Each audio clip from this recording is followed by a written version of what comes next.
Iran अब जिस तरह की मिसाइलों से इजराइल के शहरों पर हमले कर रहा है, उसकी कल्पना न तो इजराइल ने की थी और न ही अमेरिका ने। हालात ये हो गए हैं कि ईरान के जबरदस्त पलटवार से रूस और चीन का भी जोश हाई हो चुका है। दोनों ने ही अमेरिका और इजराइल को सीधी धमकी दे डाली है कि अगर ईरान के परमाणु ठिकानों पर हमले नहीं रोके गए तो फिर जंग बेहद विनाशक हो जाएगी। इस वक्त पूरे इजराइल में गाजा जैसी तस्वीरें दिखाई देने लगी हैं। ये कहना गलत नहीं होगा। हालात ये हो गए हैं कि इजराइल की राजधानी तेल अवीव में ईरान की बैलिस्टिक मिसाइलों ने तूफानी तबाही मचाई है। सिर्फ 2 घंटे के अंदर ही तेल अवीव पर 12 मिसाइलों से हमला किए गए, जिसमें 25 से ज्यादा इजरायलियों के मारे जाने की खबर है। ईरान के हमले ये साबित कर रहे हैं कि ईरान पर जिस तरह से 13 जून से 17 जून तक खूनी हमले हुए, उसने ईरान को भले ही भारी नुकसान किया, लेकिन ईरान ने अब हाइपरसोनिक बैलिस्टिक मिसाइलों और आत्मघाती ड्रोन से खूनी हमले करने शुरू कर दिए हैं।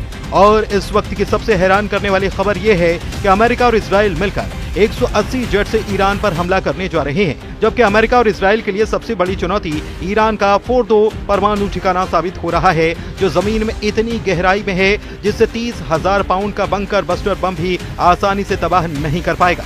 इधर ईरान के समर्थन में रूस और चीन खुलकर सामने आने लगे। पुतिन ने 2 चूक कह दिया है कि इजराइल के हमलों से ईरान के भूमिगत परमाणु अड्डों को नुकसान नहीं हुआ है। वहीं ट्रंप ने ऐलान किया है कि जब तक खामनेई को नहीं मारा जाएगा तब तक इजराइल हमले करता रहेगा। इजरायली हमले बेशक ईरान के लिए काल साबित हो रहे हों, लेकिन ऐसा बिल्कुल भी नहीं लग रहा कि ईरान के 20 टॉप कमांडर, 4 टॉप परमाणु वैज्ञानिकों के मरने के बावजूद ईरान के तेवर ढीले पड़े हैं। पिछले 8 घंटे में इजराइल ने ईरान में अराक हैवी वाटर रिएक्टर पर हमला कर दिया। कुछ घंटे पहले ही इजरायली सेना यानी कि आईडीएफ ने अराक और खुंदाब शहर के लोगों को इलाका खाली करने की चेतावनी दी थी। अराक में हैवी वाटर रिएक्टर है। ये फैसिलिटी ईरान के न्यूक्लियर प्रोग्राम का एक अहम हिस्सा है। इसके साथ ही अराक में बड़े पैमाने पर हथियारों का उत्पादन होता है, जिसे इजराइल ने 40 जेट के हमलों से तबाह करने की कोशिश की है। अभी तक ईरान के नातांज परमाणु ठिकाने को तबाह करने का दावा किया गया है, लेकिन अचानक ईरान के समर्थन में रूस और चीन ने बयान देना शुरू कर दिया।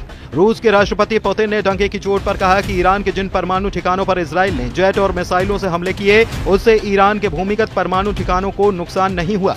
यानी कि रूसी राष्ट्रपति पुतिन अपने बयान से पूरी दुनिया को ये बता चुके हैं कि ईरान के भूमिगत परमाणु ठिकाने सुरक्षित हैं और इजराइल के हमले नाकाम साबित हो रहे हैं। यही कारण है कि राष्ट्रपति ट्रंप ईरान पर हमला करने से पहले 100 बार सोच रहे हैं। ट्रंप ने ईरान पर हमला करने के प्लान को मंजूरी तो दे दी, लेकिन उन्हें यकीन नहीं हो रहा कि अमेरिका और इजराइल मिलकर ईरान के फोर्डो परमाणु ठिकाने को तबाह कर पाएंगे, जो पहाड़ों के बीच में जमीन में सैकड़ों मीटर नीचे मौजूद है। अमेरिका को लगता है कि 30,000 पाउंड का बंकर बस्टर बम भी ईरान के भूमिगत फोर्डो परमाणु ठिकाने को तबाह नहीं कर पाएगा।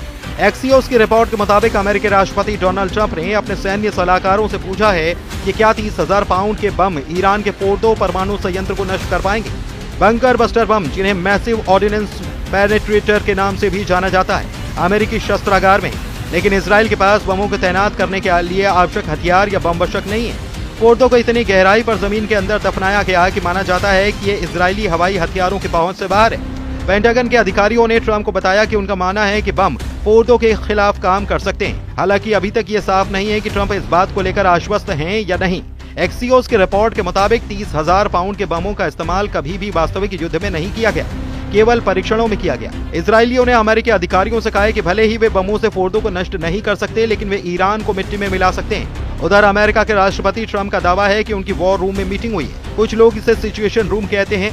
हम लोग ये देख रहे हैं और समझ रहे हैं कि हम इसके बीच में, ये खतरनाक हालात है और मुझे इसे देखना पसंद नहीं है। मुझे इतनी सारी मौतें और विनाश देखना पसंद नहीं है। मौत यही वो चीज है जिसे मैं देखना पसंद नहीं करता।